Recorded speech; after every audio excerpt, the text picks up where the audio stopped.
든든하게 먹는 한 끼 단백질로 함께하는 야구에 있는 점심 브런치. 안녕하세요. 전 진행을 맡은 도상현입니다. 제 옆에는 장은상 기자님 나와 계십니다. 안녕하십니까? 안녕하십니까? 자, 오랜만입니다, 기자님. 오랜만에 뵙습니다. 네, 아니 어쨌든 이 올스타 브레이크라고 해가지고 저희가 이제 지난 금요일부터 금토일월 이렇게 나흘을 어쨌든 쉬고 다시 이제 브런치가 돌아왔는데 뭐 실질적으로 브런치가 쉰 거는 이제 금요일 하루뿐이었기는 그렇네요. 했습니다, 그죠? 네, 그렇지만 어쨌든 올스타 브레이크를 앞두고 또 그리고 올스타 브레이크를 맞아서 또 이제 기자분들께서도 또 여러 가지 또 뭐 현장 취재 가신 분들도 있을 것 같고, 그렇죠. 네, 장사 기자님 좀 어떻게 보내셨는지 궁금합니다. 네. 쉬었습니다. 아, 다행이다. 네.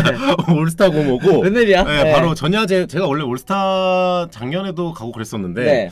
올해는 또 근무가 또 어떻게 그렇게 맞아가지고 후배를 보내고 전야제는 제가 쉬고 네. 그 다음에 올스타전도 안 갔습니다. 그렇구나. 벌써 좀 그 정도 짬이 되신 건가요? 아니요 그런 건 아닌데 재수가 좋았죠. 재수가 좋은 거예요? 비가 네. 와서 네. 만약에 이제 좀 연기되거나 이런 상황이면 제가 같이 투입되는 거였는데 하늘이 그래. 은상아, 다행이다. 진짜. 쉬어라. 그래가지고 네. 비가 안 와가지고. 아니 뭐 아시겠지만 진짜 이제 요 업계에서 이제 스포츠 업계에서 일하시는 분들 같은 경우에는 뭐 휴일도 사실 뭐 따로 쉽지 없고 않죠. 또 이제 같이 이제 뭐 보내는 분이 있어도 그러니까 이제 장은상 기자님 같은 경우에는 이제 또 이제 장가도 가시지 않았습니까? 이거 이해해 주시는 분을 좋게. 만나는 것도 진짜 축복입니다, 사실. 다행이죠. 예. 맨날 밤 11시 넘어서 들어가는데 다행입니다. 너무너무 다행이라는 거 일단은 좀 음. 말씀을 드리고, 어쨌든 여러분들께서도 또 어떻게 보내셨는지도 궁금합니다. 어쨌든 저희가 이 올스타전 어떻게 좀 하나 둘씩 또 얘기를 좀 해봐야 될 것 같은데, 어쨌든 경기 자체는 또 이제 나눔의 이제 4대2 승리로 또 끝이 나게 됐습니다. 뭐 류현진 선수가 또 승리 투수가 됐고, 또 여기 최용우 선수가 또 이제 2회 선제 솔로포를 때려냈었던 것들 다들 뭐 기억을 하실 텐데, 어쨌든 최용우 선수가 역대 최고령 올스타전 MVP에 또 선정이 됐습니다. 뭐 여전하다라는 거, 그죠? 네. 사실 홈런 치고 이런 거 했을 때까지만 해도, 왜냐면 올스타전에서 사실 홈런이 조금 나올 수 있는 여건이었으니까 이번에는 네. 또 인천 문학구장이고 하니까. 근데 그 이후에도 계속 안타 치고 또 좋은 모습 보여가지고 최용우 선수가 뭐 거의 독식하다시피 표를 얻어가지고 올스타가 됐더라고요. 그렇습니다. 지금 뭐 유니콘은 윤동희는 올스타 통해서 잃어버린 누나를 찾음 또 이렇게 얘기를 해주셨는데, 닮았더라 진짜. 요번 진짜 올스타전에서도 정말 여러 가지 퍼포먼스들이 있었습니다. 말씀하신 것처럼 이제 윤동희 선수의 또 이제 이 카리나 코스프레 뭐 이런 것들도 좀 있었던 것 같고, 거기에 이제 특히 지금 이제 댓글로도 많이 나오고 있었던 김희진 선수죠. 김희진 선수. 그리고 또 이제 카리나 코스프레도 또 전날에 또 있었던 것 같고, 거기다가 이제 추가적으로 여러분들께서 많이 말씀해 주시는 게 이제 황성빈 선수입니다. 황성빈 선수 진짜 준비를 너무 많이 해왔습니다. 이제 올스타전 출전 앞두고도, 그리고 이제 출전이 확정됐을 때부터 자신의 SNS를 통해서 아이디어 막 받았잖아요. 그렇죠. 그 다음에 이제 프런트 직원들한테도 이것저것 많이 물어봤다고 해요. 이거 그라운드에 과연 이거 스쿠터 같은 거 이거 들어가도 되느냐 이런 것도 물어보고 엄청나게 퍼포먼스를 준비를 많이 해온 것 같은데, 일단은 배달 완료 이거부터 또 시작을 해가지고 일로 나가가지고 이것도 나도 하고, 그죠? 네. 거기에다가 또 이제 이 철거방 퍼포먼스까지. 그렇죠. 진짜 준비 너무 많이 해왔다는 생각이 들더라고요. 웃긴 게 이게 사실 퍼포먼스가 그 전 빌드업이 굉장히 중요한 거 아니겠습니까? 근데 그 과정을 굉장히 오래 거쳤더라고요. 보니까 프런트 지금 물어봐, 박세용 선수한테 물어봐, 심지어 상대편인 이제 류현진 선수한테 그렇죠. 스킵 이런 거 좀 해도 되냐라고 허락까지 받았다고 하더라고요. 웃긴 게 류현진 선수가 1이닝 만에 내려갔어요. 그쵸. 그럼 이제 다른 선수가 올라오지 않습니까? 거기까지는 미처 생각이 좀 아직 닿지 못해가지고 그렇죠. 김영규 선수가 올라왔을 때. 맞습니다. 근데 또 이게 좌완 상대로 해야 맛있잖아요. 맞아요. 또 그게 그림이 잘 맞아가지고 잘 나왔더라고요. 그러게요. 그리고 지금 이제 도슨 선수 얘기도 또 많이 해주십니다. 이제 탕후루 그 퍼포먼스를 또 보여줬는데, 요게 또 이제 요즘에 릴스에서 유행이지 않습니까? 근데 모자도 또 이제 아주 휘황찬란하게 준비를 하고 양손에 또 이게 들고 이렇게 또 하는데, 참 대단하더라고요. 저 같은 사람보다 도슨이 낫다. 한국 사람이지만 전 그런 걸 잘 모르거든요. 그래요? 도슨이 또 그런 걸 하길래 뭔가 해서 봤더니 또 요즘 그런 게 유행이더라고요. 그래요. 맞아요. 유행이란 말도 참 쓰면 좀 약간 옛날 사람이라는데 요즘에는 트렌드라고 트렌드, 밈, 뭐 이런 거 있더라고요. 그러니까 신세대들 어려워요. 그래요. 도슨이랑 쿠에바스 댄스 배틀도 또 눈여겨볼 만했다. 그리고 도슨 진짜 키움의 보물이다. 도슨 춤추느라 진짜 정신 없었다. 또 이렇게 얘기를 해주셨고, 이 박준우 선수 또 얘기 돌비수님께서도 아까 또 해주셨습니다.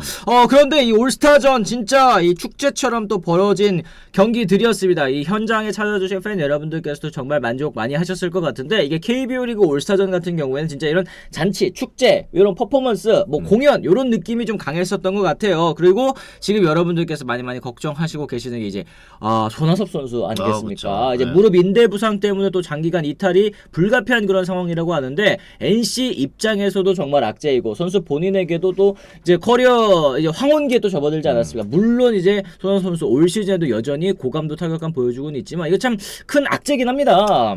최다 안타 치고 분위기가 사실 좋게 올라오고 더군다나 NC가 지금 중위권 싸움에서 쉽지 않은 흐름을 좀 타고 있거든요. 이 상황에서 손아섭 선수가 해줘야 될 역할이 후반기에도 많았는데 그쵸. 십자인대 후방 쪽 부상이니까 아무래도 구단에서는 일단 시즌 아웃은 아니라고 하거든요. 네네네. 좀 3, 4주 정도 지금 상태를 지켜보고 그 다음에 그 이후에 재검을 통해서 다시 몸 상태를 확인한다고 하는데 시즌 안에 돌아오는 게 NC도 손아섭 선수도 베스트죠. 그렇죠, 그렇죠. 그러니까 이거 만약에 NC 다이노스가 가을 야구에 간다면 또 그때 돌아와 주는 게 일단 최선의 시나리오일 것 같습니다. 지금 많은 분들께서도 걱정하시는 게 FM 해보신 분들은 다 아실 거라 생각을 합니다. 십자인대 부상 나가면 또 6에서 8개월 정도 부상 끊는 거 보통은 이제 시즌 아웃이 유력한데 그렇죠. NC 입장에서 일단은 시즌 아웃을 선언하지 않은 이상 뭔가 또 희망적인 부분들이 있지 않을까. 그렇죠. 십자인대라는 게 그래가지고 돌비스님이 말씀하시는 게 정확하죠. 보통 십자인대가 이제 아무래도 무릎 쪽에서 이제 부상이지 않습니까? 맞아요. 굉장히 오래가고 거의 1년 가는 경우도 나성범 선수 같은 케이스 봐도 그런 그랬죠. 케이스였는데 일단은 그 정도까지는 아니라고 하니까 그래요. 한 달 후에 또 재검이면 시즌 아웃 확정이죠. 또 재검까지 또 받아봐야 된다고 하니까 이제 손아섭 선수가 일단은 좀 잘 쉬고 일단 검사 결과를 좀 봐야 될 것 같습니다. 그리고 지금 많은 분들께서 또 관심 가지고 하시는 분들이 이제 시라카 선수가 두산 임시 투수로 가는 거 확정 났나요? 갈매기님 또 짚어주셨습니다. 결국에는 뭐 여러 가지 비자 문제들도 있고 그렇죠. 또 이제 적응에 대한 문제들까지 고려를 해봤을 때 두산 베어스가 이제 시라카와 선수를 브랜든의 부상 단기 대체 선수를 또 영입을 했습니다. 일단은 뭐 요키치 선수는 아쉽지만 또 이 기회가 좀 안 된 것 같고 뭐 비자 문제 얘기를 했지만 요즘엔 뭐 일본 통해서 하면 또 금방금방 된다고는 하는데 여러 가지로 또 생각을 해봤을 때 시라카와 선수가 좀 더 적합하다라고 생각을 한 것 같아요. 왜냐면 이제 브랜든 와델의 어쨌든 단기 대체로 오는 거니까 그 기간에는 최대한 빨리 와가지고 던져줘야지 이게 딱 그 톱니바퀴가 맞는 건데 그렇죠. 어쨌든 요키시 선수가 좋다고 해도 들어와가지고 일본으로 갔다 왔다 하는 날짜까지 계산하면 조금 아쉬울 수 있죠. 시라카는 근데 바로 갈 수 있으니까 딜레이가 지금. 또 되니까. 네. 그래서 시라카를 어제 이승엽 감독이 이제 두산 훈련에서 완전히 확정해서 얘기를 했고 오늘까지 제가 알기로는 10일로 알고 있거든요. 네. 시라카와 선수가 3일날 웨이브 공시가 됐고 일주일까지가 그 마지노선이에요. 근데 그 사이에 두산 밑에 있는 순위표에 있는 그 팀들이 시라카와 선수를 단기 대체로 데려가겠다라고 하지 않으면 그렇죠. 두산한테 순서가 오는 거죠. 맞습니다. 일단은 이승엽 감독이 워낙에 이제 시라카와 선수를 마음에 들어 했었던 만큼 좀 어느 정도 예상된 결과가 아닐까 싶기도 합니다. 거기다가 지금 많은 분들께서 또 짚어주시는 게 원래 시라카와 선수는 SSG에서 뛰었잖아요. 이제 문학구장에서 뛰지 않았습니까? 맞습니다. 근데 잠실로 넘어가게 되면 이 장타 문제, 홈런 문제는 좀 어느 정도 줄어들지 않겠느냐. 그러면 좀 더 성적 향상도 기대할 수 있지 않겠느냐. 이런 얘기들 좀 하고 계십니다. 원래 큰 구장에서는 투수들이 좀 안정감 있게 던질 수 있는 게 맞고 시라카 선수 그런 건 있죠. 과연 두산에서 잘할 수 있을 것이냐였을 때 관건은 이 선수 계속해서 그 큰 경기, 특히 관중이 많이 들어찬 경기에 대한 그 우려가 맞아요. SSG 내에서는 자꾸 있었거든요.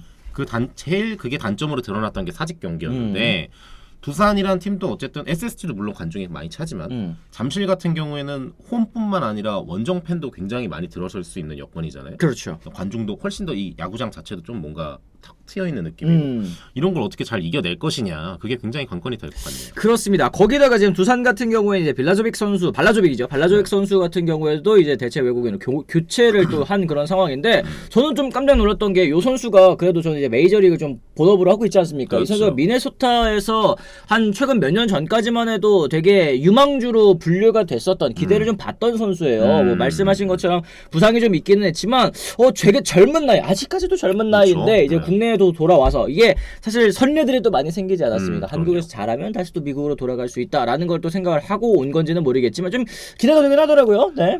아무래도 완전 교체니까 여기는. 그렇죠. 게다가 또 알칸타라라는 선수를 차고 들어온 케이스니까 발라조빅이 해줘야 될 파이는 분명히 크다. 근데 알칸타라가 그만큼 못했다. 그리고 발라조빅이랑 제가 알기로는 두산은 한 명을 원래 더 보고 있는 투수가 있었는데 네. 그 투수가 이제 좀 어그러지면서 아하. 발라조빅이 거의 약간 플랜 뭐 B 같은 개념이었겠죠.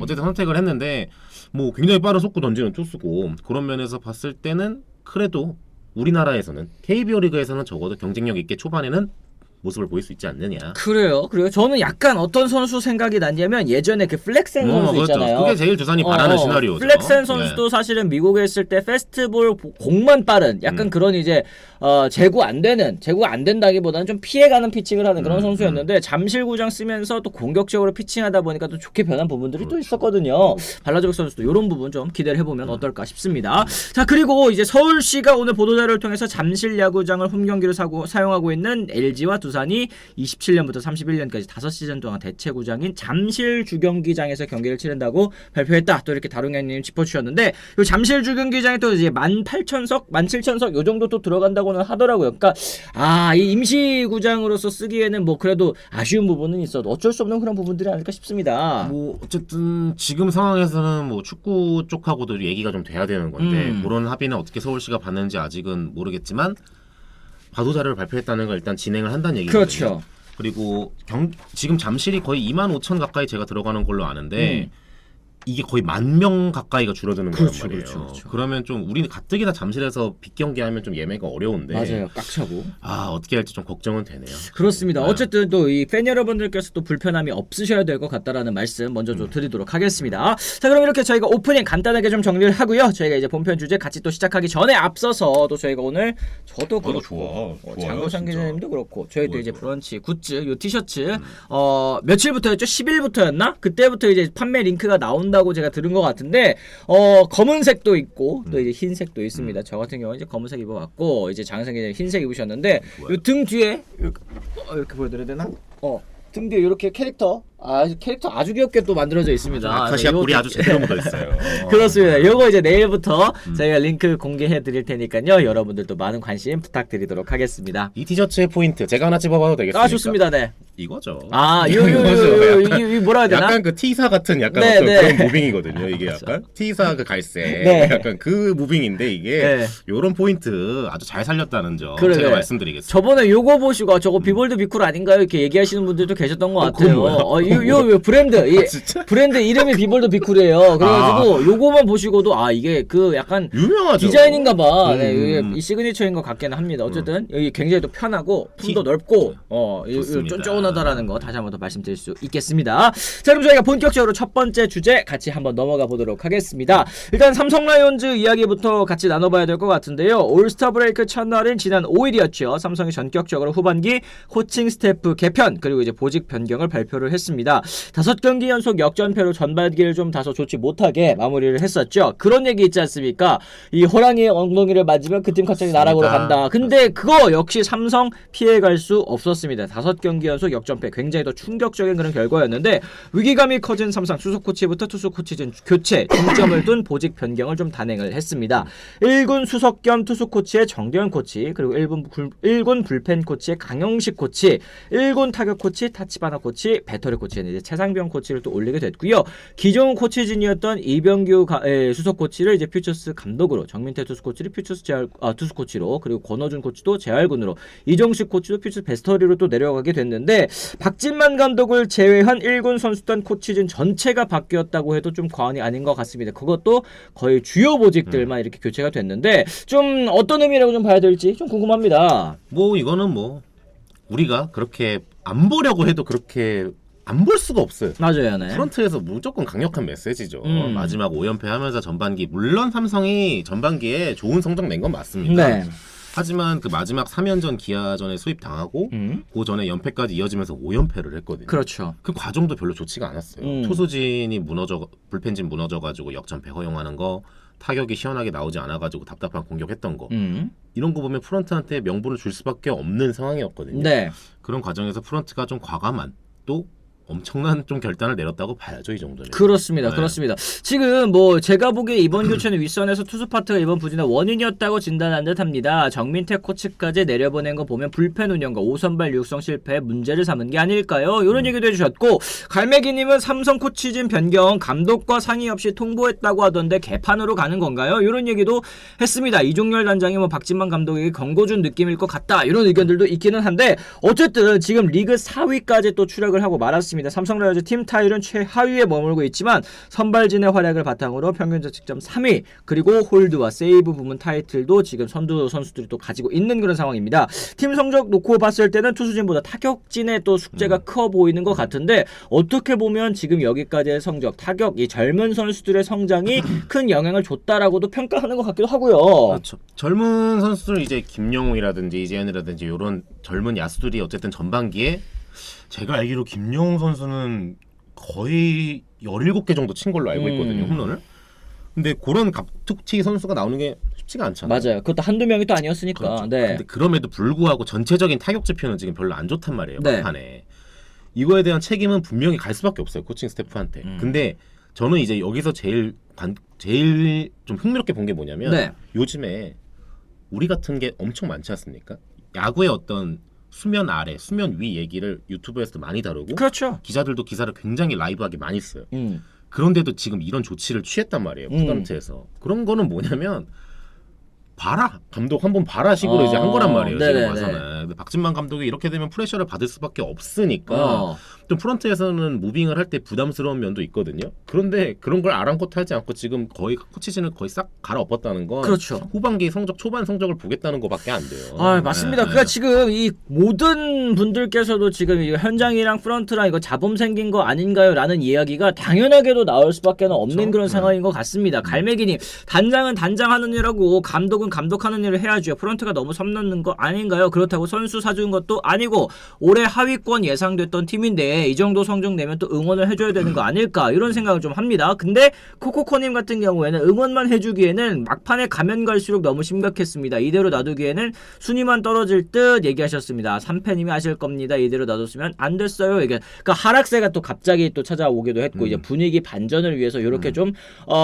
경고성의 무브를 보여줄 필요는 있었다라고 이제 생각하시는 분들도 계시는 것 같아요. 어쨌든 뭐 변화가 필요한 포인트가 잡힌 건 맞아요. 네, 전반기 네, 마지막에. 왜냐하면 경기 내용이 거의 다 안 좋았으니까. 근데 이걸 결국 최상의 시나리오가 되려면 뭐냐면, 이렇게 코칭 스태프를 다 물갈이 하지 않았습니까? 네. 근데 삼성이 만약에 후반기에 치고 가요. 그래가지고 박진만 감독이 정말 최상위권 1, 2위 싸움을 만약에 한다고 치자고요. 그럼 이게 그때, 지금이야 우리가 이렇게 얘기하지만 그때 되면 그 치적이 다 누구한테 갑니까? 박진만 감독한테 가요. 프런트 변경했다고 그 프런트의 어떤 그 메시지가 야 잘 먹혔다라고 기억나는 사람은 거의 없을 거예요. 맞아. 현장 프런트가 다 가져가니까 최상이 되려면 박진만 감독도 반등에 성공하고 프런트도 거기에서 서포트 잘하고 그렇게 간다면 조금 더 삼성이 긍정적인 결과를 만들 수 있다. 그렇습니다. 근데 코치 바뀐다고 경기력이 바뀌나요? 라인하이트님께서 얘기를 해주셨는데 이런 부분이 사실 좀 애매하기는 한 것 같아요. 사실 모두가 다 이제 자기만의 또 루틴이 있을 맞아요. 거고 자기만의 또 훈련 방식이 또 있을 텐데 갑자기 코칭 스태프가 바뀌었다고 자기 하던 거 안 하지는 않거든요. 맞아요. 요즘 선수들은. 맞아요. 근데 그랬을 때 어떤 거를 지금 목적으로 하고 있는지가 더 중요할 것 같습니다. 그러니까 현장 이거는 사실 감독뿐만 아니라 선수단한테도 좀 우리 해이해졌다, 그지? 네. 약간 이런 느낌인 것 같아요. 네. 구자욱 선수도 이번 올스타전에서 인터뷰하는 것도 그런 거 보니까 이제 이병규 수석이랑 그런 얘기했다는 거 아니에요. 이병규 수석이 뭐 팀 잘 부탁한다 하니까 구자욱 선수도 죄송하다 이렇게 얘기하고 하는 거 보면 분명히 선수단에도 메시지는 같이 들어가고 선수단도 체감하게 이거 우리 때문에 괜히 코치님들 이렇게 되는 거거든요. 그렇죠. 생각보다 선수단하고 그 코치들 사이의 관계가요, 여러분, 막 제자와 이런 개념이라기보다는 거의 뭐, 왜냐하면 프로 선수의 같은 게 레벨이 프로 코치한테 타격 폼이거나 이런 걸 수정해서 시즌 중에 하진 않거든요. 요즘에는 거의. 특히 더 그렇죠. 네. 근데 이제 미안한 마음이 크기 때문에 그런 거에 대해서 선수들이 좀 동기부여가 되는 게 분명 있다는 거죠. 그렇습니다. 2등 싸움 한다고 하기에는 막판에 5연속 역전패는 팬으로서도 보기 힘들더라고요. 그러니까 이게 지는 과정이 또 만약에 이렇게 나쁘지 않았더라면 이런 사실 어떻게 보면 또 극약 처방 아니겠습니까? 이런 것도 없었을 것 같은데 확실히 이 전반기 막판에 이 역전패 당하는 과정들이 모두 좋지 못하게는 했었습니다. 공교롭게도 제가 또 그 3연전에 다 있었는데 그 시작하기 전 분위기는 두 팀이 완전 달랐거든요. 아하, 네.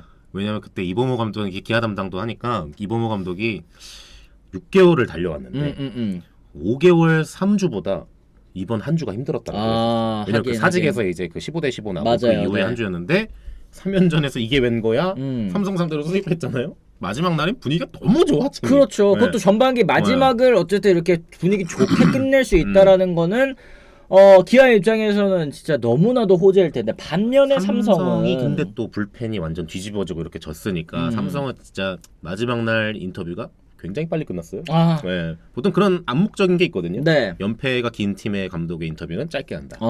그게 좀 마지막에 그렇게 돼가지고 좀 씁쓸하더라고요. 그렇습니다. 네. 기아도 롯데전 이후로 코치진 개편하고 손승락 2군 감독 올라오고 나서 불펜 좋아진 거 보면 효과는 조금 있어 보입니다. 하는 사람 로아님께서 또 짚어주셨는데 삼성도 이런 부분을 좀 일단은 기대를 하고 있는 거는 같습니다. 1군 떠난 이병규 수석 코치와 사실 정민태 투수 코치 같은 경우에는 모두 박진만 감독이 영입한 코치진이라는 공통점도 있습니다. 그러니까 결국에는 박진만 사단이라는 뜻이 또 될 텐데 그랬을 때 이제 2군으로 내려가 있으면서 뭐 자기 일 다 잘 하시겠지만 박진만 감독 입장에서는 좀 약간 기분 나쁠 수도 있을 것 같고 또 이제 확실히 아까 말씀드린 것처럼 이제 프런트가 경고를 주는구나. 계약 기간에도 남아 있다고 해도 안심을 하면 안 되겠다라는 뜻도 되겠습니다. 물론이죠. 실제로 뭐 박진만 감독은 지금 뭐 계약이나 이런 거 기간을 봐서도 안심할 수 있는 단계는 저는 아니라고 보거든요. 네. 게다가 하지만 팀 성적은 나오고 있어요. 근데 프론트에서 이 정도의 지금 프레셔가 들어왔다는 건 본인도 인지할 거예요. 네. 지금 코칭 스태프 경력이 몇 년인데 박진만 감독이. 게다가 또 본인들이 데려온 이제 수석 코치와 투수 코치까지 지금 잃게 된 상황이니까. 그렇죠. 속된 말로 지금 팔다리가 크게 묶였거든요. 여기를 어떻게 벗어나느냐 지금 저는 삼성의 그래서 후반기 초반이 진짜 재밌을 것 같은 느낌이 있어요. 그렇습니다. 네. 어쨌든 삼성 라이온즈가 저도 기대 이상의 성적을 계속 내고 있다고 생각을 합니다. 이제 뭐 막판 전반기 막판에 좀 이제 하락세가 심하기는 했지만 어쨌든 이제 하위권 예상이 됐었던 그런 팀인데 그래도 박진만 감독이 뭐 소신 발언하자면 저는 그래도 굉장히 운장이라고 생각을 해요. 그러니까 이게 사실 뭐 덕장 지장 다 좋지만 그 중에 최고는 또 운장이라는 얘기가 최고입니다, 여러분. 그렇습니다. 이것도 결국에는 본인의 또 운일 텐데 이거 프런트와의 사실 마찰로도 번질 수 있는 문제 여기 잘 넘어간다면 삼성 라이온즈가 올 시즌에 또 오랜만에 2021년 이후에 또 오랜만에 가을 야구 다시 한번 또 밟을 수 있지 않을까 싶거든요. 참. 최근에 제가 참 아쉬웠던 게 뭐냐면 포스트 시즌 같은 거 하면 지방 경기가 거의 없었어요. 수도권 팀들 강세가 너무 셌어가지고. 그렇죠, 네. 근데 올해 보면 좀 약간 지방 팀들의 어떤 약진이 두드러질 수도 있는 경향이 있거든요. 그렇죠. 그런 걸로 봤을 때는 삼성이 어떤 역할을 해주냐가 후반기 포스트 시즌 가는 거에서 굉장히 중요할 것 같아요. 그렇습니다. 네. 이 사무엘맘님께서도 감독 책임만은 아닌 것 같습니다. 분위기 타서 쭉 잘하다가도 한번 무너지게 되면 또 연패가 되기도 하고 삼성은 거의 하위권을 예상한 거에 비하면 선방하고 있는 듯 얘기를 하셨는데 올 시즌에 사실 삼성 라이온즈의 문제점이라고 한다면 이제 기복이 심하다. 맞습니다. 5연승 쭉 하다가 갑자기 또 연패 쭉 내려가고 올라가다가 또 내려갔다. 이게 계속 시즌 내내 반복이 되고 있었던 모습인데 이런 부분들도 또 후반기에는 좀 줄어들어야 되지 않을까 생각이 좀 드는 것 같습니다. 연패보다 맛있는 위닝 시리즈가 그렇죠. 5,000배 났습니다. 그래요. 지금 사실 KT가 지금 뭐 서서히 올라가고 있는 것도 사실 5연속 위닝 시리즈 하면서 많이 올라왔잖아요. 이제 게임 수 지우는 건 연승하고 연패하고 이러면은 뭐 사실 5연승 한 다음에 4연패 하면은 플러스 1밖에 안 되는데 사실은 그 위닝 시리즈 2번 하는 게 훨씬 더 좋은 거 아니겠어요? 플러스 2니까. 너무 좋은 거죠. 이런 부분들 삼성 라이온즈도 잘 짚어가야 될 것 같다 생각이 좀 듭니다. 하위권인데 잘하고 있다라고 이제 보는 박진만 감독과 코치들에게 올해 상위권을 넘어 가을 야구 끝까지 가볼 수 있다고 생각하는 이종렬 단장의 생각 차이 아닐까요? 열정환님께서 얘기를 하셨는데 객관적인 이제 전력 파악이 또 중요할 것 같고 현실적으로 이 자기 객관화도 중요한 거 아니겠습니까? 그렇죠. 네, 이런 부분. 그 시선이 다르면 굉장히 그게 참 큰일이 날 조짐인 건데 맞아요. 네. 이거 좀 어떻게 넘어가나 한번 봐야겠습니다. 그러게 후반기 삼성은 어떤 모습 보여줄지 여러분들께서도 많은 관심 또 부탁드리도록 하겠습니다. 자 이렇게 해서 저희가 이제 첫 번째 주제 좀 마무리를 지어보도록 하겠고요. 혹시 좋아요 안 눌러주신 분 계시면 저희 좋아요도 한 번씩 꼭 부탁을 드리도록 하겠습니다. 장은상 기자님 또 나오시면 또 많은 분들께서 좋아요로 보답해 주시지 않습니까? 좋아요 한 번씩 꼭 부탁을 드리도록 할게요. 안민영님 이런 질문 하셨습니다. 장 기자님 혹시 롯데 코치진 관련해서 아시는 내용 있으신가요? 휴식기 때 투수 투수 코치 교체 소식이 안 들려서 아쉬웠습니다. 저도 후반기 반등키는 무조건 마운드에 있다고 보는데 이대로 가면 안 된다고 생각합니다. 자꾸 도령광 하시니까 성이 다 기억이 안 나요. 주영광 코치죠. 주영광 코치 시즌 전 인터뷰에서 2019년도랑 투수진이 달라서 자신 있다고 해놓고 전반기 결과 이렇습니다. 어떻게 생각하시나요? 얘기를 하셨어요. 롯데 코칭 스태프 변화에 대한 얘기는 전 아직 들은 게 없고요. 그다음에 그 전반기 마지막에 어쨌든 롯데가 또 좋게 맞아요. 마무리가 되었고 올해는 좀 박진만 감독이랑 김태형 감독은 좀 상황이 다르죠. 아하. 박진만 감독은 지난해부터 해가지고 해서 김태형 감독은 올해 이제 베테랑 감독이지만 롯데에서는 1년차 스타트거든요. 그렇죠. 그러니까 전반기만에 이제 뭐 코칭 스태프를 대거 교체하는 이런 무빙이 나오기는 또 쉽지 않은 상황이니까 또 전반기 마지막 흐름이 괜찮았고 그러니까 아직까지는 조금 더 롯데에서는 지켜보고 결과를 좀 보려고 하는 것 같아요. 그러니까 지금 명분이 좀 없다는 생각이 좀 드네요. 그러니까 그렇죠? 팬 여러분들께서는 맨날 네. 보시는 경기이기 때문에 이거 뭐 투수 코치 또 이거 안 바꾸나요? 이렇게 얘기하실 수 있을 것 같은데 뭔가 이제 변화가 있으려면 아까 말씀드린 이 주제 1번에서 말씀드린 이제 삼성처럼 확 이제 좀 그렇죠. 꼬라박는 그런 게 좀 있어야 되잖아요. 그 전에 기아도 여러분 아시겠지만 1위를 계속 하고 있어요. 근데도 그 전에 이제 사직에서부터 흐름이 안 좋았으니까 그 명분을 주는 건데 롯데는 지금 그럴 명분이 없지 않습니까? 그렇죠. 그리고 뭐 아까 저희가 또 1번 주제 때 말씀드렸다시피 이 요즘 프로 선수 1군 무대에 있는 선수들 같은 경우에는 뭐 코치 때문에 못 키우고 뭐 못하고 뭐 이런 건 사실 좀 맞아요. 드물다고 저는 뭐 생각을 하거든요. 네. 요즘에는 이제 코칭 스태프의 역할이 잘 관리해주고 그다음에 선수가 이제 루틴에 이런 거에서 잘 봐주고 그다음에 선수가 물어봤을 때 해주는 게 역할이지. 그쵸. 코치가 막 나서서 막 으악 뜯어 고쳐 막 이런 거는 거의 없거든요, 진짜로. 네. 그러니까 선수들이 잘해줘야 되겠죠 결국에는. 그겁니다. 그거예요. 모든 네. 그게 결국에는 이제 코치 바꾸면은 다 어떻게 좋아질 거라고 생각하는 일부 팬분들도 마음이 저는 이해가 가요. 왜냐하면 네. 바꿀 수 있는 게 사실 선수를 바꾸라고 할 수는 없잖아. 선수를 어떻게 바꿉니까? 바꿀 수는 없는데 여기에서 그러다 보니까 뭐 감독도 사실 지금 바꿀 수가 없고 그러니까 코칭 스태프로도 좀 바꿔보자 이렇게 얘기를 하시는 것 같은데 좀 기다려 보는 것밖에는 현재로서는 좀 답이 없지 않나. 그렇죠. 결국에는 장기를 두는 사람들이 잘해야 된다. 이렇게 결국에는 또 선수들이 좀 잘 올라와 줘야 된다라는 거 또 생각이 좀 듭니다. 그래도 롯데 매번 봄 되었는데 김태형 감독 오고 나서 바뀌지 않았습니까? 후반기 연승 타면 롯데 진짜 무서울 것 같다. 결국에는 저는 롯데는 이 투수진만 올라오면 확실히 좀 더 치고 갈 원동력을 받을 수 있을 것 같아요. 워낙에 타선이 지금 흐름이 좋지 않습니까? 타선도 타선이고 일단은 뭐 저는 계속 얘기하는데 윌커슨이 지금 제가 볼 때는 KBO 리그 온 이후로 제일 좋거든요. 맞아요, 컨디션이. 네. 그 중심축이 잘 잡혀 있는데 이게 반즈 없이 한 성과란 말이에요. 마지막이 롯데의 무빙이 반즈까지 돌아오면은 조금 더 탄력을 받을 수 있지 않느냐. 그리고 타선은 뭐 어느 정도 롯데가 지금 정말 여러분 롯데 팬 여러분 시즌 초를 생각해 보세요. 맞아. 3월 4월 그때에 비하면 지금 정말 엄청난 약진을 하고 있는 겁니다. 그러니까 요 톱니바퀴만 잘 맞물리면 롯데가 더 위로도 갈 수 있지 않나. 그렇죠. 지금 위에서 라이나이트님께서 다 올라갈 팀만 있는데 대체 내려올 팀은 어디인가요? 이런 얘기도 해주시는데 끝하면 가는 거야 지금 지금 그만큼 상황에서는. 지금 이제 순위 싸움이 치열하다라는 뜻도 또 될 것 같고 또 전력 평준화가 어느 정도 좀 이루어졌다라는 뜻도 될 것 같고 키움도 사실 지금 최하위잖아요. 근데 최하위인데도 승률이 4할 3푼 1위. 와, 이 정도면은 진짜 어느 팀이 고춧가루 맞느냐 아니면 어느 팀이 또 연패가 길어지느냐 슬럼프가 길어지느냐에 따라서 순위가 크게 또 뒤바뀔 수 있다라는 거 다시 한번 또 짚어드릴 수 있을 것 같습니다. 김성수님 만원 감사드립니다. 고맙습니다. 요새는 감독이나 코치는 1군보다 감독이나 코치 1군 코치들은 티칭보다는 또 매니징인 듯요 얘기를 해주세요. 그래 여전히 뭐 2군에서는 그런 케이스들이 또 있는 것 같아요. 그렇죠. 그렇지만 1군 같은 경우에는 다들 이제 개인 사업자고 또 결국에는 선수들도 요즘에는 뭐 이렇게 얘기하면 좀 그렇지만 이제 머리가 또 많이 커졌잖아요. 그리고 이제 유튜브로도 다 자기들이 야구 최신 이론들 다 공부할 수 있고 아카데미도 많이 다니고 막 이러는데 뭐 투수 코치가 하란다고 하는 선수들 그렇게 또 많지 않습니다. 뭐 어린 선수들이야 어쩔 수 없이 그렇게 따라가는 선수들이 있을 수도 있긴 하겠지만 본인 결국에는 밥그릇이 달린 문제이기 때문에 얘기 듣고도 아니다 싶으면 그렇게 또 안 한다고 하더라고요. 자기가 뭐 진짜 자기한테 잘 맞는 걸 찾아가려고 하는 경향이 크죠. 요즘 같은 경우에는. 코치는 이제 세세한 거 예를 들어서 선수들이 데이터나 이런 거를 예를 들어서 누가 나와. 네. 내가 걔에 대한 데이터가 막 따라락 나와. 이게 아니잖아요. 그쵸. 선수들은 야구에만 집중해야 되니까. 원래 코치들이나 타격 코치라고 예를 들면은 뭐 그런 데이터 자세하게 알려주고 뭐 그런 거 현에서 아마 요즘에는 좀 운영이 되는 거 아닐까. 그래요. 싶네요. 뭐 하는 사람 로아님처럼 요즘 코치들도 공부 안 하면 선수들한테 무시당할 것 같다. 맞아. 이런 거는 진짜 이제 맞아. 확실히 로아님 맞습니다. 맞아, 진짜. 네, 실질적으로 뭐 겉으로 드러내지는 않는다고 네. 하더라도 뭐 얘기하면 예 알겠습니다. 이렇게 앞에서는 이렇고 또 뒤에서는 그냥 자기 하던 대로 하고 이런 선수들 꽤 많이 있는 걸로 저는 알고 있거든요. 예를 네. 들면 뭐래? 약간 이렇게 되는 거죠. 맞아. 그러니까 공부 안 하는 코치들이 좀 이제 뒤떨어질 수밖에 없고 또 도태될 수밖에 없는 요즘 프로 야구이기 때문에 어떻게 보면 선수들이 좀 더 잘해줘야 되겠다라는 말씀 또 아까 말씀의 연장선상에서 저희가 좀 드리도록 하겠습니다. 올해는 페디처럼 압도적인 외국인 투수가 좀 안 보이네요. 이렇게 얘기를 하셨는데 페디 선수는 진짜 워낙에 또 압도적이다 보니까 이거는 사실 우리가 선동열 감독님 이 선수 시절 이후에 또 처음 본다 그랬잖아요. 쉽지는 않을 것 같긴 해도 어쨌든 전반기에 작년에 패디의 그 성적은 뭐 10승도 넘겼던 데다가 제가 알기로는 거의 12경기에서 10승한 걸로 알고 있거든요. 대단했죠. 네. 그러니까 평균 자책 좀 낮고 그랬으니까.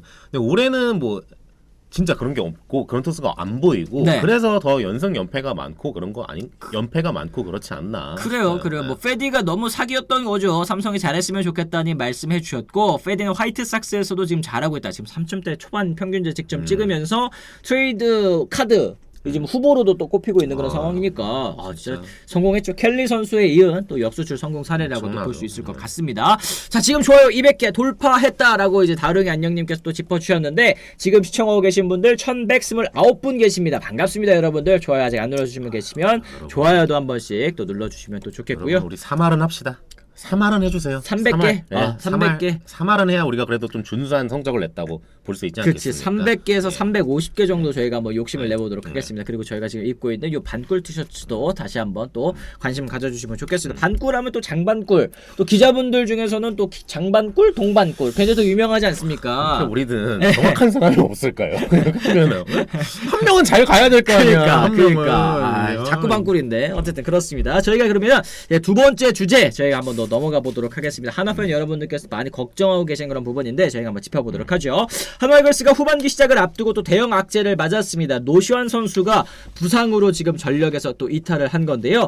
한화의 1군 엔트리 등록 및 말소 현황 짚어드리겠습니다. 노시환 선수 말소 됐고요. 정경배 타구 코치 그리고 박승민 투수 코치가 2군으로 내려가게 됐습니다. 반대로 김강민 선수 등록됐고요. 양승관 코치와 양상문 코치가 이제 1군 투수와 타격 코치로 또 임명이 됐는데 노시환 선수가 올스타전에 감독 추천 선수로 출전할 예정이었습니다만 홈런 더비 출전한 다음에 오전 부상으로 인한 결장 소식을 또 알리게 됐습니다. 왼쪽 어깨 통증이 심해져서 병원 검진을 받은 것으로 알려졌는데 노시환 선수의 부상 상태 대충 또 어떤 정도인지 좀 궁금합니다. 일단 왼쪽 어깨고요.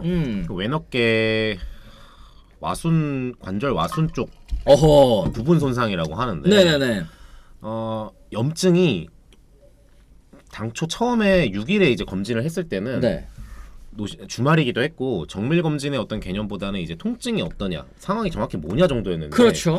생각보다 통증이 조금 더 있다 그래가지고 어제 정밀 검진을 한 번 더 한 거거든요. 근데 염증이 조금 생각보다 많다고 하더라고요. 그렇죠, 네. 그래가지고 원래는 한 열흘 정도는 되지 않겠냐라고 구단에서 좀 예상을 했었는데 이게 좀 길어졌죠. 그래서 3주 제가 볼 때는 3주보다 더 될 수도 있어요. 그러게요. 네. 지금 한화구단은 8일 노시환이 6일과 8일 두 차례 정밀 검진을 받았고 왼쪽 어깨 부위 후하방 관절 와순 부분 손상에 따른 통증 소견이 나왔다. 전체적으로 관절 내 염증이 많은 상태로 복귀까지 최소 3주가 걸릴 것으로 보인다라는 얘기가 나왔는데 이 관절 와순이라는 부분 사실 류현진 선수 부상 당했을 때 많은 분들께서 또 알게 되신 그런 부위가 아닐까 싶어요. 투수에게는 정말 또 치명적인 부상이고 사실 타자에게도 결국에는 타자도 어깨 관절 이렇게 돌려가면서 스윙을 하는 거기 때문에 중요한 부위일 수밖에 없을 것 같습니다. 아무래도 뭐 우타이지만 왼어깨가 당연히 이 타격 메커니즘상 나갈 수밖에 없는 왼어깨인데 우시환 선수가 지금 빠지게 되면서 한화가 중심 타선 폭발력이 안 그래도 전반기 때 그렇게 썩 큰 폭발력을 가진 팀은 아니었는데 그렇죠. 만족스럽지 못했죠. 엄청 큰 파이가 빠져나간 거죠. 비상 걸린 셈입니다. 지금 하나. 그러니까 이게 타자에게 있어서 또 어깨라는 거는 결국에는 이제 장타력과도 또 직결되는 거 아니겠습니까? 네네. 홈런 타자이기 때문에 좀 더 걱정될 수밖에 없을 텐데 지금 뭐 사실 관절 와순 부상 이거 홈런 더비 때 더 심해진 거 아닌가요? 이런 얘기를 하시는 분들도 계시는 것 같습니다. 어떻게 좀 생각하세요? 제가 전에 듣기로는 그건 아닌 것 같고 조금 원래 조금 있었는데 그날 하면서 본인이 좀 통증을 느껴서 아마 근데 뭐 이런 거에 있잖아요. 그러니까 뭐 홈런 더비 하다가 너무 무리해가지고 이제 뭐 그런 거 아니냐. 네네네. 그런 건 아닌 것 같고요. 애초에 조금의 그건 있었는데 요 시기에 좀 검진을 받고 이런 상황에서 나온 거니까 조금 안타깝죠. 그러게요. 박미연님 올스타 나오기 전부터 아팠던 것 같네요. 이렇게도 짚어주셨는데 결국에는 이 노시환 선수도 통증이 있었던 상태로 또 그동안 경기를 좀 뛰었었고 그리고 모든 지금 프로야구 선수들 대부분 뭐 한국 뭐 KBO 리그뿐만 아니라 뭐 미국에도 메이저리그 선수들도 마찬가지고 안 아픈 선수 없다고 하잖아요. 시즌 도중에 안 아픈 선수 없다. 이 정도 통증이면 그래도 경기 뛸 수 있을 정도라고 생각을 해서 그동안 이제 노시환 선수가 뛰어왔었을 텐데 이게 또 이제 올스타전 홈런 더비 치면서 또 홈런 못 치고 또 힘들어하는 모습이 있었었던 것 같습니다. 이렇게 짚어주신 분들 계셔서 그때 뭔가 이거 안 되겠는데 이 생각을 한 것 같아요. 왜냐면 웬만하면 노시환 선수는 그런 팬들 이런 잔치 이런 거에서는 웬만하면 다 하려는 스타일이에요. 그쵸. 근데 올스타전까지 못 나갈 정도였다는 거는 본인이 생각하기에도 좀 쉽지 않다고 판단한 거죠. 그렇습니다. 노시환 선수의 대체자 지금 이도윤, 하주성, 황영무, 김태현 정도가 있지 않느냐 뭐 이렇게도 짚어주셨는데 확실히 노시환 선수의 그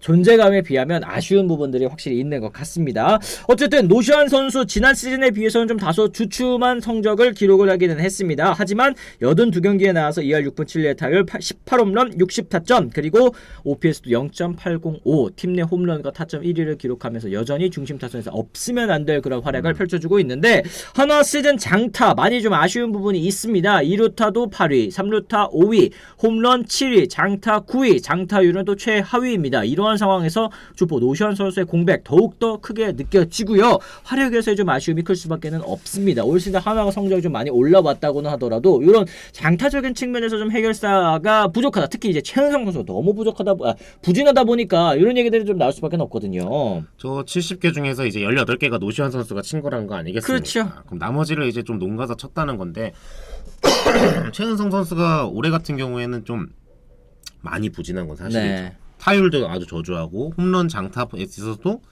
작년보다 많이 안 나오고 많이 있거든요. 안 나오죠. 네. 조금 살아나는 기간이 있었는데도 불구하고 다시 내려가고 전반기 마지막도 심지어 그랬거든요. 그러니까 후반기 초반에는 조금 반드시 최은성 선수가 어느 정도의 반등을 해줘야 노시환 선수까지 없는데 그렇죠. 그래야지 하나가 좀 타선에는 숨통이 트이지 않을까 싶고 1대1로는 제가 볼 때 지금 하나 전력에서는 절대 노시환 선수의 공백을 메울 수 있는 타자가 없어요. 근데 다만 최은성 플러스 나머지 몇 명의 타자들이 좀 나눠서 네. 조금 노시환 선수의 몫을 좀 해줘야 되지 않나 저는 좀 그렇게 보고 그렇습니다. 은성아, 치용아, 라자야, 시연이 공백 메워라 이렇게 얘기를 해주셨는데 결국에는 최은성 선수, 안치홍 선수 이런 베테랑 선수들이 좀 그 짐을 나눠 들어야 된다라는 말씀 장은성 기자님께서도 해주셨는데 페라자 선수는 또 잘하고 있었잖아요. 근데 그러니까요. 페라자 선수가 그러니까 그 펜스에 충돌했던 부상이 좀 아쉽고 어쨌든 이후에도 나와서 잘 치고 있는 데다가 또 제가 보니까 올스타전에서는 또 오른쪽에서 치더라고요. 그래요, 네. 그러니까 좌우에서 또 어쨌든 본인이 다 자신감이 있으니까 페라자 선수 타선이 만약에 좀 조정된다면 중심에서 좀 해주고 그럼 제가 볼 때 안치홍 선수가 지금 어느 정도 올라온 것 같아요. 그렇죠, 네. 안치홍 선수가 전반기 막판의 모습을 보여주면 그나마 그래도 조금 구멍은 좀 보인다. 네. 그래요. 결국에는 지금 뭐 김태현 선수도 그렇고 뭐 최은성 선수도 그렇고 이제 부담을 서로 나눠 지어야 된다라는 얘기도 계속 드리고 있습니다. 근데 지금 사실 한화의 그 상황이 좋지는 못해요. 지금 키움이 13경기 차로 최하위지만 한화 같은 경우에는 11.5경기 그러니까 이제 최하위여도 1.5경기 차. 이제는 사실 여유가 그렇게 많이 남아있지는 않습니다. 베테랑 선수들 그리고 전체적인 타선의 반등이 좀 필요하다는 생각이 좀 드는데 이랬을 때 지금 타격 코치랑 투수 코치 바뀐 게 좀 이제 눈에 띄죠. 이제 김경문 감독 들어오고 시즌 도중에 이제 교체이기 때문에 양승관 코치와 양상문 코치는 아무래도 이제 김경문 감독을 또 픽이라고 볼 수 있을 것 같습니다. 여기도 또 코칭 스태프에 있어서 변화가 있었는데 어떤 좀 영향을 미칠 거라고 생각하시는지 궁금합니다. 뭐 여기는 삼성하고는 조금 느낌이 다르죠. 그렇죠. 아무래도 네. 감독 현장에서 김경문 감독이 조금 요청도 있었고 또 감독의 요청으로 투수 코치 플러스 수석 코치까지 바뀐 거니까. 그렇죠. 김경문 감독님이 아무래도 노력을 했는데 그래도 나를 좀 어려워하는 것 같더라라는 느낌을 받았다고 하더라고요. 네네네. 코치들이. 그래서 본인하고 어느 정도 좀 연배가 그래도 조금 맞는 양상문, 양승관 두 분을 모셔간 거고 이렇게 보면 이렇게 볼 수 있죠. 양상문 투수 코치는 뭐 투수 파트에서는 워낙 유명한 베테랑 지도자니까 그렇죠. 결국에는 키는 문을 어떻게 만드느냐거든요. 제가 볼 때 김경문, 양상문이 그렇죠. 문동주를 어떻게 만드느냐예요. 지금 하나 이 후반기 초반은 네. 문동주가 지금 전반기에 생각보다 꽤 자기 역할 못 해줬거든요. 맞죠. 요거를 어떻게 만약에 제대로 해내느냐. 그러면 저는 이분들의 평가도 이전보다 확 다시 달라질 거라고 봐요. 그렇죠. 지금 뭐 김서현 선수 얘기도 또 나오고 있는데 어쨌든 김서현 선수도 이제 간섭 안 하잖아요. 네, 김서현 선수 본인이 이제 하고 싶은데 멀리 지금 돌아가고 있는 그런 느낌이 들긴 하지만 이런 돌아가는 과정에 있어서 코칭 스태프들의 또 개입이 없었고 워낙에 또 젊은 선수다 보니까 본인이 또 이거저거 시도해 보면서 시행착오를 겪는 그런 과정인데 여기에 있어서 김경문 감독도 그렇고 양상문 감독도 그렇고 워낙에 또 젊은 선수고 재주가 있는 선수, 재능이 있는 선수다 보니까 본인이 하고 싶은 대로 그냥 두겠다. 어떻게 던지든 잘만 던지면 되는 거 아니냐. 이런 부분에 있어서는 그래도 좀 공감대가 형성이 된 것 같더라고요. 저도 주말에 이제 양상문 코치하고 통화를 했는데 네. 본인은 이제 절대 자기가 먼저 이렇게 들어가가지고 막 그냥 대수술을 막 이렇게 막 시키겠다 이런 뜻은 전혀 없고 본인이 가지고 있는 재능 내에서 어느 정도 갖춰진 지금 또 시스템이 있으니까 그 선에서 자기가 이제 좀 지도를 하겠다는 건데 김서현 선수는 가지고 있는 게 좋다. 그렇죠. 그런데 또 본인이 어쨌든 도움을 줄 수 있는 부분에서 최대한 좀 천천히 좀 스며들다는 표현을 되게 자주 쓰시더라고요. 어허. 스며들면서 나는 좀 돕고 싶다라고 하시더라고요. 그렇습니다. 그러니까 네. 김서현 선수 조금 더 좋은 모습 보일 수 있지 않을까 싶네요. 기대가 됩니다. 네. 뭐 문동주, 김서현, 뭐 황준서 다 이제 대한민국 야구를 이끌어 나가야 되는 투수 유망주이니만큼 또 본인의 그 루틴이라고 해야 될까요? 본인의 것을 만들어가는 그 과정이 참 어려운 것 같아요. 그러니까 젊은 선수들 또 어린 투수들 같은 경우에는 이런 케이스들 좀 있는 것 같다. 자, 그랬을 때 저희가 어쨌든 재미로 하는 승패 예측 오늘도 저희가 다시 한번 출발해봐야 되겠죠. 저희가 오늘은 고척 경기 가져왔습니다. 하나와 키움의 경기 지금 9위죠. 9위와 이제 10위의 맞대결이기 때문에 요것도 굉장히 또 중요합니다. 여기에서 만약에 한쪽으로 이제 시리즈가 기울게 된다면 또 순위도 바뀔 수 있는 그런 맞습니다. 상황이게 되는데 어쨌든 한화의 선발 투수는 와이즈 선수고요. 키움의 선발 투수는 후라도 선수입니다. 와이즈 1승 무패 2.25의 평균 자책점, 데뷔전이 굉장히 좋았죠. 후라도 선수도 8승 4패 3.33의 평균 자책점을 기록하고 있습니다. 어떻게 좀 찍어주시겠습니까? 지난번에 틀렸습니다. 예. 시원하게 롯데와 KT 경기였는데 네. 제가 영상을 다시 한번 보고 들어왔거든요. 네. 시원하게 틀렸더라고요. 역시 뭐 반꿀입니다. 역시 뭐 이 티셔츠 값을 좀 했는데 아. 오늘도 찍습니다. 네. 미리 준비해온 거기 때문에 저는 절대 연장에 와서 바꾸지 않아요. 그래요. 후라도가 이깁니다. 오늘은 키움 쪽으로. 오늘은 키움이 이겨요. 네. 왜냐면 지금 노시환 선수가 벗어난 거에 대한 파일을 아직까지는 한화가 당장 떨쳐내긴 힘들 거고. 허허. 네. 당장 뭐 이렇게 타선이 엄청 드라마틱하게 바뀔 거라고 보이지 않거든요. 그렇죠. 근데 후라도 선수가 지금 또 좋단 말이에요. 분위기가. 그러니까 간극을 이겨내지 못하지 않겠느냐 지금 싶습니다. 10위가 채팅창에서 갈리고 있습니다. 한화팬 여러분들 아싸 지금 뭐 난리 났고요. 아니요. 근데 키움팬 여러분들 와우와우님 젠장 바로 이제 두 글자 나왔습니다. 와우와우님 믿어보세요. 미리 애도를 한번 틀렸으니까 한 번 맞아요. 걱정하지 마세요. 하지만 이제 한 번쯤 맞을 때가 됐습니다. 뭐 항상 그렇죠. 틀리는 것도 아니기 네. 때문에 장은상 기자님께 너무 이 비난의 채팅은 자제해 주시기를 그러면 좀 판 깔아야죠. 부탁을 드리도록 하겠습니다. 네. 드라마틱하게 또 바뀌지 않는다. 사실적 직시 어쩌고 저쩌고. 근데 하나가 또 이럴 때 신기하게 잘하지 않느냐. 후반기 출발 또 이제 분위기 좋게 출발하는 팀은 또 어떻게 될지 여러분들께서 한번 짚어주시면 좋을 것 같습니다. 반꿀 티셔츠로 반꿀력이 올라갈지 아니면 반꿀력 요거를 좀 앵마기를 할지 저희가 뭐 좀 지켜봐야 될 것 같네요. 자, 지금 이제 끝까지 시청하고 계신 분들 1200분 가까이 계십니다. 좋아요 수 299개 한 분만 눌러주시면 저희 300개 넘는데요. 한 개 더 눌러주실 분 계시죠? 한 번씩 좀 부탁을 드리도록 하겠습니다. 눌러주십시오. 네네네. 안치홍 의원님처럼 구체적으로 누가 잘할지만 안 말해주시면 됩니다. 제이청님 얘기를 해주셨는데 안 의원님은 또 그 선까지 가셨어? 그 선까지 갔어. 근데 이게 저번에는 뭐 저기 누구냐? 저번에는 두 선수 딱 찍었는데 뭐 문보경 선수랑 뭐 이제 LG 선수 이게 누구 찍어 그 두 선수가 합계 9타수 무안타 친 적이 있었는데 그 다음에는 또 김혜성 선수랑 뭐 누구랑 이게 잘 칠 것 같다 했더니 두 선수가 또 합산해서 3타수 3안타에 4타점 친다고 했는데 그거는 또 이제 적중하신다고 했거든요. 나쁘지 않으시네요. 요거 이제 선수 적중까지 또 가게 되니까 요런 또 재미까지 있기는 있었는데 일단은 저희가 찬찬히 한 걸음 한 걸음 시작을 해보도록 하는 걸로 하겠습니다. 장은상 기자님 일단 결과 맞추시고 그 다음에 또 이제 선수 느낌 오실 때 굳이 또 이제 따라갈 필요는 없습니다. 네. 재미로 하는 승부 예측 반꿀 발동해서 재미를 주는 거 맞죠? 얘기를 하셨는데 재미이기 때문에 여러분들께서도 무조건 재미로만 접근해 주셨으면 좋겠습니다. 고장난 시계도 하루에 2번은 맞으니 또 하나님 얘기해 주 갈매기니 오늘 후라도 털리겠네요. 후라도가 최근 분위기가 좋다고 얘기를 해주셨는데 과연 어떻게 흘러갈지. 후라도 오늘 퀄리티 스타트. 저도 아니언님이 한번 얹어서 손가락 한번 얹겠습니다. 퀄리티 스타트 갑니다. 후라도. 알겠습니다. 아리엘. 퀄리티 스타트. 후라도 선수에게 또 심심한 사과의 말씀을 드리게 될지 이건 저희가 또 다음번 방송에서 한번 짚어보도록 하겠습니다. 네. 자, 어쨌든 이렇게 해가지고 저희가 오늘도 여러분들과 함께 40분 넘게 같이 이야기를 나눠봤습니다. 이제 올스타 브레이크도 끝났고 이제 후반기가 시작이 됐습니다. 정신도 차려보면 가을 야구하고 있을 것 같아요. 그러니까요. 어쨌든 가을 야구 때까지 여러분들도 많이 찾아주시고 꾸준히 성원 보내주시고 좋아요 많이 눌러주셔야 될 것 같습니다. 저희 요 반골 티셔츠 내일부터 또 판매 링크가 나온다고 하니까 어이구 많이 또 관심 가져주시면 또 좋겠습니다. 오늘 저희 방송도 여기서 마무리를 지어보도록 하겠고요. 저희는 또 내일 다시 돌아오도록 하겠습니다. 지금까지 시청해주신 분들 모두 감사합니다. 고맙습니다. 고맙습니다.